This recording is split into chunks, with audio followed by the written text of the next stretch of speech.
चिकणी गाव, तालुका संगमनेर, जिल्हा अहिल्यानगर. ही नदी म्हाळुंगी नदी. नदीच्या कडेला देव आणि देव्हारा. लोक जुनं झालं की फेकून देतात, म्हणजे अजून देवाची किंमतच कळाली नाही. देव कुठं आहे त्याची किंमत अजून लोकांना कळाली नाही. आणि देवासाठी इतका खटाटोप आणि देव आणि देव्हारा नदीत फेकून दिला. हे बोलकं उदाहरण.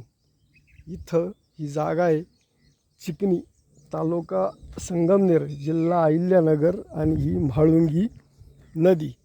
रस्त्यानं जातानाच पहिलंच हे ठिकाण दिसलं.